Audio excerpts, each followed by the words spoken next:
I've got to get going, but I just wanted to come in just for a second because I know last night I talked about the actual the reduction in the air traffic and according and along with the Trump administration's plan to reduce the air traffic at least 40 airports, or the operations at least.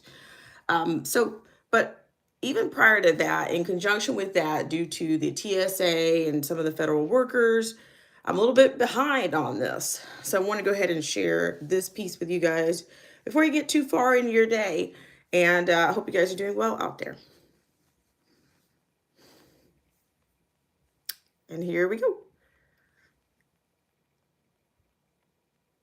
Dealerships charge. Uh-oh. Sorry about that, guys. Give me just 1 second here. I just want to bring you this on federal workers actually being facing evictions right now after paychecks stopped in government shutdown. So this is going to be in alignment with one of the first ones. Okay, this paycheck situation, I guess, begin with the first shutdown. Okay, the first of the shutdown, November 1st. So we've talked about that before. So here we are. That last woman you heard from, Inez. Cell phones, car insurance, everything comes due.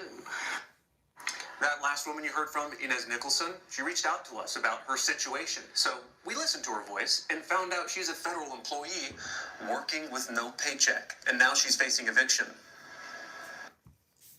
This isn't the first late fee notice Inez Nicholson has gotten, but it may be the last one if she can't afford to pay her rent on time. I'm Rachel Henderson, and I spoke with this federal worker. Good morning, Jordan Siegler. During the government shutdown. Thank you for loving on the like button. People need you. Inez Nicholson's motivation hangs on her walls. Lately, the government shutdown's been hanging over her head. She's still showing up to work, but she's not getting paid. I still go in knowing that someone still needs my help. Inez is one of 1.4 million federal employees not receiving pay. It's not just me. It's happening during one of the longest government shutdowns in history. We currently understand the challenges caused by the government shutdown. Unfortunately, she sent me this letter from the Social Security Administration to share with her creditors, including her leasing office. She read me the email exchanges she's had with her leasing office after sending the letter. They've left several late fee notices on her door throughout the month.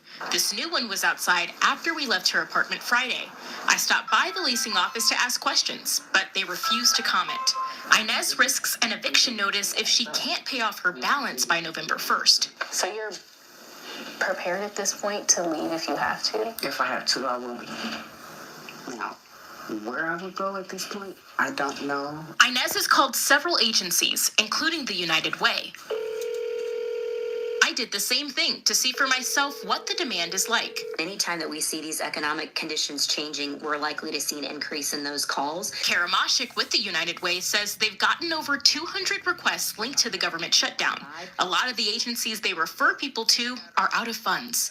For those folks in our community who have the ability to give and be generous, this is the time. For the time being, Inez is just trying to hang in there. Rachel Henderson, KSHB 41 News.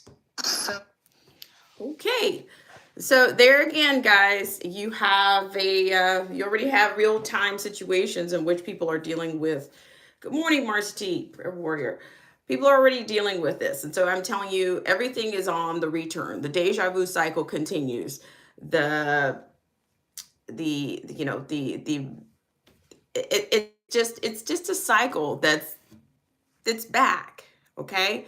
And it's not going to stop. That's someone that was affected by the November 1st deadline, I guess. And that's not food stamps. That's a federal worker. I do believe she works for the Social Security Administration office. So just wanted to bring that to you guys before I have to make the dash out of here. And I'm sure there are more stories, unfortunately, like that. But I do think this is by design. I don't think that there's anything I don't think there's coincidences. We've talked about that before. I'm just not convinced that there are. So I really appreciate you guys so much for coming in, and I've got to get out of here. Got to get out of here and get this day started. So hope you guys are well. Marcy T says, I'm getting all kinds of news reports that everybody must work for their food stamps. And who knows that they may, they may very well rewrite the whole, I'm sure there's something else in the mix here. But, and I don't think this is going to stop anytime soon. So I appreciate you guys so much for coming in, and I'll see what I can do to get back to you guys later. But I've got to get out of here for now. And thank you so much for coming in. Charlie Siegler, good morning to you. Good morning, of course, to Marcy T, the lovely Marcy T. God bless you guys. You guys have a great day, a great start to your day.